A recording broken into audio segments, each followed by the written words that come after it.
Integrative Studies classes are always using the language around practices.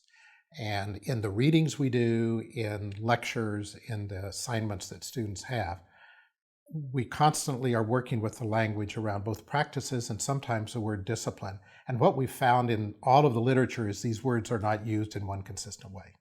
And students started becoming confused about whether they were the same thing or whether they were different.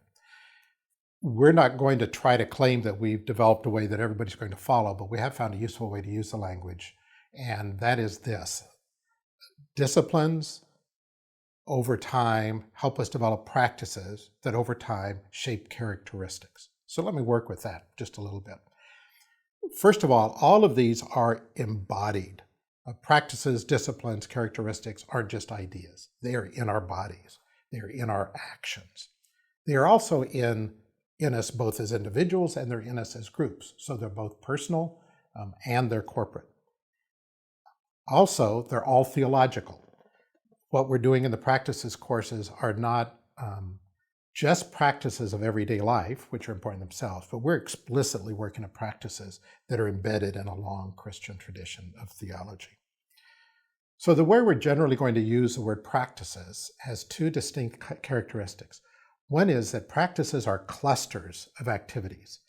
So we would use the word worship as a practice because it's a whole cluster of things. Singing and praying and gathering and sending. There's a whole lot of different things involved. We may use the word discipline for one ingredient of that. For instance, singing is just one particular activity, one activity that may become repetitious, and it would lead to this, be a contributor to this cluster. The other thing about practices is that in addition to being clusters, they endure.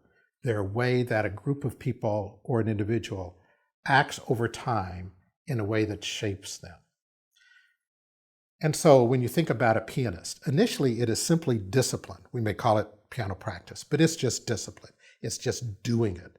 And eventually over time, it becomes more complex, more fluid. New elements are added to existing skills and habits that have been acquired, that have endured now over time. So it's the same thing with Christian practices. So a discipline is often something we simply can do, and we do it in the way we're talking about in class as a way towards shaping a habit. So in 10 weeks, you're probably not going to develop a practice. You can't normally call something that just endures for 10 weeks that it's really enduring. But we're wanting to work with the kind of activities that have been practices for the Christian church for centuries. And so we would work with something like tithing in a church as a discipline that's a way to start shaping new habits that contributes to the practices of household economics, household in the large Christian understanding of how Christian homes and clusters of Christians deal with economics. And they're towards shaping, say, the characteristic of generosity. In class, then, we will have students often be doing disciplines of prayer, something like Lectio, or the Jesuit Examen, or centering prayer. Because at first that's not enduring for the student, but over a period of time, it might become a practice for that student as well as for the church that student leads. And so a discipline is something we try, then something we may do repeatedly, and something we may even hold ourselves and others accountable for because we want it to endure. And then over a period of time, along with a couple of other prayer disciplines, it becomes a practice of prayer for a Christian community that's then shaping us as a group that's attentive to God.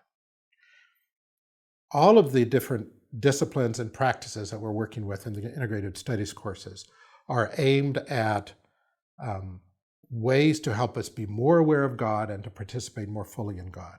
They have a theological assumption, and that is that God is active before us, around us, through us, in us, ahead of us.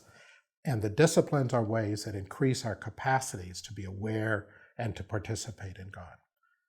So initially in steps, we simply do things that lead toward habits. Those habits then are clustered into practices that shape the characteristics of both the individuals and the group.